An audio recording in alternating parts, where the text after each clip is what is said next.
Hello friends, வணக்கம். எல்லோரும் எப்படி இருக்கீங்க? இன்றைக்கி நம்ம சேனலில் ரொம்பவே சிம்பிளான ஒரு வாழைக்காய் பொரியல் ரெசிபி தான் பார்க்க போகிறோம். இந்த வாழைக்காய் பொரியல் செய்கிறது ரொம்பவே சிம்பிள், ஆனால் டேஸ்ட் ரொம்பவே சூப்பராக இருக்கும். இன்றைக்கி இந்த வாழைக்காய் பொரியல் பண்ணுறதுக்காக நான் 2 வாழைக்காய் எடுத்துகிட்டு தோல் சீவிட்டு இது மாதிரி நீல வாக்கில் கட் பண்ணி எடுத்துருக்கேன்.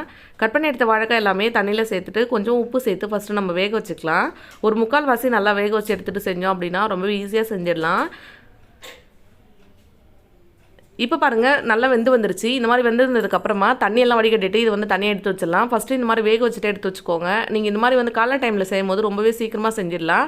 டைம் வந்து சேவ் ஆகும். ஃபஸ்ட்டு நான் இது எல்லாத்தையும் வந்து தண்ணி இல்லாமல் வடிகட்டிட்டு வெளியில் எடுத்து வச்சுக்க போகிறேன். எடுத்து வச்சதுக்கப்புறமா காமிக்கிறேன் எப்படி தாளிக்கலாம் அப்படின்றது பார்க்கலாம். அதுக்கு முன்னாடி நம்ம சேனல் புதுசாக இருந்தால் சேனலை சப்ஸ்கிரைப் பண்ணிக்கோங்க. அப்படியே பக்கத்தில் இருக்க பெல் ஐக்கனும் கிளிக் பண்ணிக்கோங்க. ஆல்ன்ற ஆப்ஷன் கொடுத்துக்கோங்க. அப்போ தான் நான் போடுற வீடியோலாம் மிஸ் பண்ணாமல் பார்க்க முடியும்.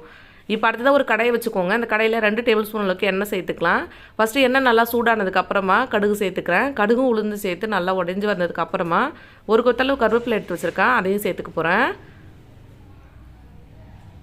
இப்போ கருவேப்பிலை சேர்த்து அது நல்லா பொரிஞ்சதுக்கப்புறமா நம்ம வேக வச்சு வச்சுருக்க வாழைக்காய் இதில் சேர்த்துக்கோங்க.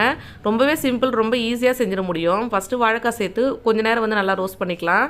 அப்போ தான் வந்து டேஸ்ட் நல்லாயிருக்கும். அடுத்தது இது கூடவே எனக்கு மஞ்சத்தூளும் கொஞ்சம் சேர்த்துருக்கேன். சேர்த்துட்டு அப்படியே கிண்டி விட்டுக்கலாம். காய் நல்லா வெந்திருக்கு. ரொம்ப போட்டு கிண்டிட்டிங்க அப்படின்னா நம்மளுக்கு வந்து குழஞ்சிரும். அதனால் லைட்டாக வந்து கிண்டி விட்டுக்கோங்க. இப்போ கிண்டி விட்டுட்டு மறுபடியும் வந்து ஒரு 2 நிமிஷம் அப்படியே விட்டுற போகிறேன். 2 நிமிஷத்துக்கு அப்புறம் பார்க்கலாம்.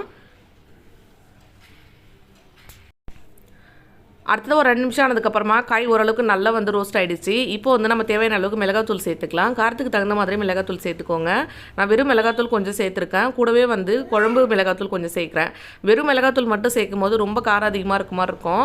அதனால் கொஞ்சம் பாதி நான் சேர்த்துக்கிறேன். அதே மாதிரி குழம்பு மிளகாத்தூள் சேர்க்கும் போது அந்த மல்லியெல்லாம் சேர்த்து டேஸ்ட் நல்லாயிருக்கும். இது 2 சேர்த்ததுக்கப்புறமா நல்லா மிக்ஸ் பண்ணி விட்டுடலாம்.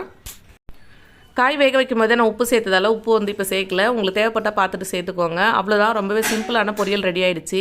இந்த வாழைக்காய் பொரியல் ரொம்பவே டேஸ்ட் சூப்பராக இருக்கும். கண்டிப்பாக ட்ரை பண்ணி பாருங்கள். ட்ரை பண்ணி பார்த்துட்டு எப்படி வந்ததுன்னு சொல்லி மறக்காமல் கமெண்ட் பண்ணுங்கள்.